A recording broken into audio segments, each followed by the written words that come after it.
masa depan Indonesia. Lagi-lagi video ini kontroversial guys. Bukan apa-apanya, bukan dari isi video yang melainkan dari like dan juga tayangan video. Tentunya netizen jeli banget ya melihat kok bisa gitu. View segitu menghasilkan like yang lebih banyak gitu loh.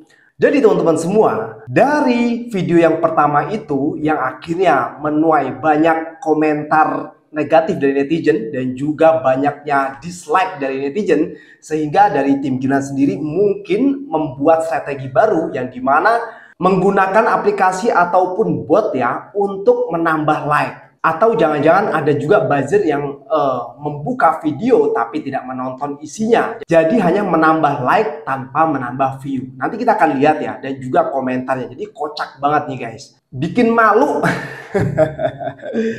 Sekarang coba kita berpikir jernih ya. Yang katanya Gibran ini banyak sekali pengagumnya, banyak sekali penggemarnya. Bahkan 02 kemarin kan 58% ya yang memilih gitu. Tapi kenapa pada kenyataannya kok dalam video Gibran di YouTube-nya selalu mendapatkan komentar negatif dan juga dislike yang banyak? Ini kenapa? Ini kan menjadi anomali ya kan? Katanya banyak yang memilih, katanya banyak yang senang, yang menyukai, yang mencintai. Tapi kenapa kok di dalam video YouTube ya kan komentarnya dan juga dislike-nya banyak sekali gitu loh. Komentarnya bahkan sulit untuk menemukan komentar yang positif. Padahal ini kan YouTube terbuka umum untuk seluruh rakyat Indonesia. Siapapun bisa melihat dan siapapun bisa berkomentar maupun like videonya.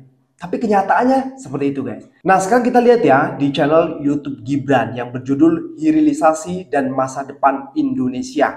Di sini view terlihat sudah 97.267 19 menit yang lalu ya teman-teman semua. Ini pas gua nge-record ya. Di sini like-nya 48k. Nah, gue juga mendapatkan gambar ya teman-teman semua. Kalian bisa lihat di sini ya. Ini dari YouTube-nya Bung Hersu ya. Di sini terlihat ya 5.312 view, tapi like-nya 47.606 like. Nah, jadi like-nya ini melampaui view-nya. Kan ini kocak, sedangkan dislike-nya 664 dislike ya. Nah oke, kita kembali ke channelnya Gibran. Coba kita lihat komentarnya guys. Coba, banyak nggak komentar positifnya? Gimana cerita like lebih banyak daripada view? Dan ini banyak banget yang membalas ya komentarnya sampai 235. Video lu pernah ada anomali kayak gini nggak bang? Katanya. Bahkan sekelas YouTube pun tunduk sama Paduka. Kelas. Kapan bang bisa like segitu tapi view-nya goib katanya. Pakai kekuatan uang rakyat bang. Pakai bot like PA emang fufafa katanya. Like-nya 45.000 tapi view-nya 12.000. Jadi teman-teman semua sekarang kan view-nya 97.000 ya, tapi like-nya di sini 48.000. Namanya dikit banget karena tadi di sini kita melihat katanya kan like-nya 45.000 tapi view-nya 12.000. Nah, sekarang view dari 98.000 nih, like-nya masih 48.000, nambah cuma 3.000 tuh. Kita di sini nggak bisa sih ngelihat dislike-nya ya, harus menggunakan apa sih? Sulit juga. Nah, di sini lagi nih, minimal like-nya asli manusia lah Pak katanya. Melawan bangsa sendiri adalah yang paling susah memang, tetapi pada akhirnya kebenaran akan menang katanya. Jadi ingat 19 juta lapangan kerja, pingin muntah katanya. Jadi guys, di sini komentarnya banyak banget yang negatif ya. Coba gue acak aja ya ngelihat komentar. Oke nih coba. Kerja bagus Buzzer, kurang dari 4 jam view nambah dari 9k jadi 46k dan like tetap 45k untuk menghasilkan kesan realistis katanya. Tapi Buzzernya nggak tahu ya bahwasanya netizen tuh jeli banget. Netizen tuh begitu diupload langsung lihat dan langsung di crop gitu loh. Jadi ada gambarnya juga di sana ya kan. Nah kita coba basing aja nih ya, basing gue bawain terus. Nah coba kita lihat di sini. Ada lagi aja videonya WKWK. Sehat Mas Gibran, jangan lupa makan MBG ya biar pinter. Apa coba yang nonton baru 3k, like-nya tembus 50k. Ini lagi ngaco juga ini. Inkompetensi membunuh lebih banyak daripada kejahatan apapun. Nah, jadi ini komentarnya ini gimana, negatif semua guys. Coba ini ngasih apa ini? Cara nonton video di channel ini. Pause videonya, tekan ikon jempol ke bawah, baca komen-komennya. Selamat menikmati itu.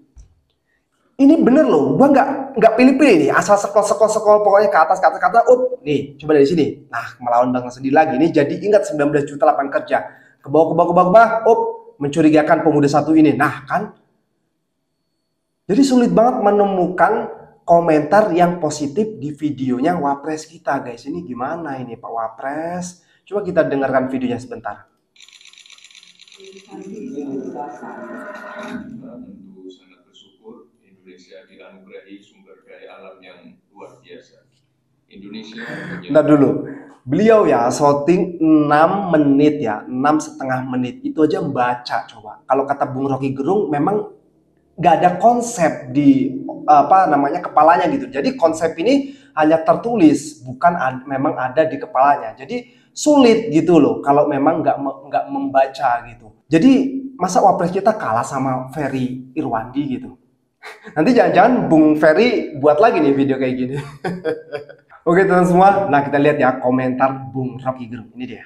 Itu pentingnya punya pengetahuan. Coba belajar sedikit lah ekonomi 101, public policy 101, apalagi logik. Supaya nggak bicara sesuatu yang ya keluh kesah kayak surat pembaca itu, baca surat pembaca itu. Kan ini memperlihatkan, ini tim ini kan harusnya brief Gibran itu. Bayangkan Gibran, wakil presiden, bicara, salah bicara netizen bully dia, nggak bisa dijawab. Kenapa? Gugup baca teleteks, baca prompter pun terbata-bata gitu. Artinya konsepnya nggak ada di kepala. Kalau konsep ada di kepala, pakai fasilitas apapun itu akan lancar aja bicara itu. Artinya ini dipaksa. Itu saya bilang tadi, sayang sekali Pak Wapres ini dipaksa untuk naik kelas yang nggak dia mampu itu. Disuruh ngomong, lama-lama disuruh ngomong human security, disuruh ngomong environment ethics, macam-macam yang akhirnya bolong itu. Kasihan tuh. Jadi saya juga mau membantu kalian backup betul-betul Pak Gibran itu dengan cara berpikir. Cara berpikirnya dulu, baru cara mengucap itu. Kalau cara berpikir bagus, cara mengucap itu dengan sendirinya mewakili cara berpikir. Nah bener ya kata Bung Rocky Gerung, ini masukan yang bagus banget untuk tim Pak Gibran gitu ya. Nah, jadi perbaiki dulu cara berpikirnya gitu. Jangan sampai konsep itu nggak ada di kepala gitu loh. Jadi bingung nanti mau mengucapkannya ya kan. Seperti ya dalam video tersebut harus membaca lagi. Ya gimana mau dapat komentar yang positif gitu loh. Negatif semua akhirnya komentar. Kita lanjut lagi guys. Mereka melakukan ini, maksudnya tim komunikasi dari Gibran kemudian mengerahkan buzzer untuk rame-rame nge-like. Dan hasilnya itu makin konyol karena terlihat sekali bahwa tidak direncanakan dengan baik. Bagaimana mungkin ada konten yang jumlah penontonnya atau viewernya itu lebih kecil dari yang nge-like. Jadi ini banyak sekali yang mereka membuka konten itu dan nge-like udah nggak nonton gitu ya. Itu gampang kok dan data statistiknya itu terlihat itu ya. Jadi ini ada yang ditugaskan sekarang ini, pokoknya buka kontennya Pak Wapres dan kemudian like, tapi nggak nonton. Jadi kalau ditanya, sudah nge-like? Sudah. Tapi apa kontennya? Mereka pasti dijamin tidak tahu. Ini sama dengan kayak pengunjuk rasa gitu yang ikut unjuk rasa bawa-bawa poster dan sebagainya. Ketika ditanya ini yang Anda dukung ini unjuk rasanya soal apa, mereka nggak tahu. Kira-kira seperti itulah. Pak Tri kan sampai bicara. Coba yuk kita simak masing-masing. Muhammad Hatta kurang hebat apa gitu kan. Ya kemudian Sri Sultan Hamengkubuwono IX. Orang yang dihormati. Raja Jawa tapi bersahaja luar biasa pikiran. Ada Malik. Jenderal Umar Wirahadi Kusuma. Jenderal Sudarmono. Termasuk Jenderal Trisutrisno. Lalu Profesor Habibie, hebat-hebat semua. Ada Megawati di pimpinan partai besar. Lalu Hamzah Has. Kemudian JK, Budiono, Maruf Amin. Terus yang ini, bagaimana? Emangnya benar ada pihak yang menuntut Presiden Prabowo buat mengganti Wakil Presiden Gibran Rakabuming Raka? Bahkan, selain tuntutan mengganti Wapres ini, pihak yang bersangkutan juga menuntut 7 hal lain. Siapakah pihak ini dan apa tanggapan Prabowo? Penasaran? Nonton sampai habis. Gue bantu ringkasin. Saya mau bicara tentang 8 tuntutan purnawirawan TNI ke Presiden Prabowo. Iya, betul. Tuntutan ini dibuat oleh Forum Purnawirawan Prajurit TNI untuk menyikapi kondisi Indonesia saat ini. FYI aja, surat ini ditandatangani 103 jenderal, 73 laksamana, 65 marsekal, dan 91 kolonel dengan diketahui oleh Wapres ke-6 Indonesia, Tri Sutrisno. Lalu, apa aja isi tuntutannya? Di antaranya, kembali ke UUD 1945 sebagai tata hukum politik dan tata tertib pemerintahan. 2. Mendukung program kerja Kabinet Merah Putih, kecuali kelanjutan IKN. 3. Menghentikan PSN PIK 2, PSN Rempang karena berdampak pada kerusakan lingkungan. 4. Menghentikan tenaga kerja China masuk ke Indonesia. 5. Reshuffle menteri yang korupsi dan mengambil tindakan tegas ke pejabat yang masih terikat kepentingan dengan Presiden ke-7 Jokowi. 6. Mengusulkan pergantian Wapres ke MPR karena keputusan MK yang berkaitan telah melanggar hukum.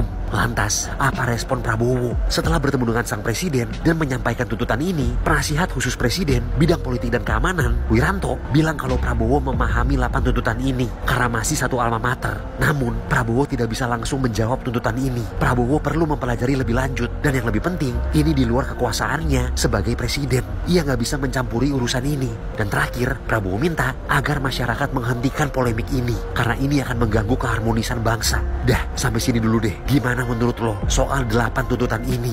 Dari semua isi tuntutan Forum Purnawirawan TNI, tidak ada yang lebih menyentak publik selain satu hal. Desakan agar Gibran Rakabuming Raka dicopot dari kursi wakil presiden. Bagi sebagian orang ini mungkin terdengar berlebihan. Tapi bagi Tri Sutrisno dan kawan-kawan, ini adalah harga yang harus dibayar demi menyelamatkan Republik dari bahaya besar bernama politik dinasti. Tri Sutrisno menyatakan dengan jelas bahwa persoalan bukan pada sosok Prabowo. Ia tidak mempermasalahkan jalan Prabowo menjadi presiden. Tapi soal Gibran, itu cerita lain. Bagi Tri, apa yang dilakukan Jokowi terhadap kursi kekuasaan adalah bentuk pengkhianatan terhadap rakyat dan demokrasi. Jokowi dianggap telah menyalahgunakan pengaruhnya untuk mendorong anaknya masuk ke dalam puncak kekuasaan. Bukan lewat prestasi, tapi lewat manipulasi aturan dan celah hukum. Masyarakat masih ingat bagaimana Mahkamah Konstitusi tiba-tiba mengubah syarat usia lewat keputusan yang menguntungkan Gibran. Dan betapa kebetulan Ketua MK saat itu adalah ipar Jokowi sendiri. Semua orang tahu ada konflik kepentingan, tapi sistem diam. Partai-partai diam. Lembaga-lembaga negara diam. Yang bersuara justru para jenderal tua ini, yang selama ini dianggap sudah pensiun dari panggung politik. Dan itulah yang membuat suara mereka justru makin keras. Karena mereka tak punya kepentingan kekuasaan. Mereka bicara karena mereka muak. Karena mereka pernah mengangkat sumpah untuk membela negara, bukan membela keluarga penguasa. Dan kini mereka melihat negara sedang dikunci oleh satu keluarga yang terlalu lama duduk di singgasana. Buat mereka Gibran bukan sekadar anak presiden, ia adalah simbol dari seluruh kerusakan sistem yang dibangun selama 1 dekade kekuasaan Jokowi. Sebuah sistem yang mengandalkan koneksi, bukan kompetensi. Yang mementingkan loyalitas keluarga, bukan kapasitas kepemimpinan. Yang menjadikan negara ini bukan milik rakyat, tapi milik segelintir nama yang kebetulan lahir dari rahim kekuasaan. Tri Sutrisno melihat semua ini sebagai bom waktu. Bukan hanya karena rakyat makin kehilangan kepercayaan, tapi karena sistem yang rusak ini akan diwariskan. Hari ini Gibran, besok bisa anak-anak elit lainnya. Kalau ini dibiarkan, maka Republik ini bukan lagi negara demokrasi, tapi negara pewarisan jabatan. Dan di pusat semua kekacauan ini, nama Jokowi terus berdiri kokoh. Bukan sebagai pemimpin, tapi sebagai perancang. Ia bukan hanya gagal mencegah politik dinasti, ia justru dalang. Ia bukan korban sistem, tapi pembuat sistem itu sendiri. Di hadapan kenyataan ini, para purnawirawan memutuskan untuk tidak tinggal diam. Bukan karena mereka benci pada sosok tertentu, tapi karena mereka mencintai Republik ini. Mereka tahu kalau Gibran tetap dipertahankan, maka sejarah akan mencatat bahwa negara ini pernah dibajak oleh ambisi seorang ayah untuk melihat anaknya berkuasa. Dan bagi mereka, itu adalah tragedi nasional.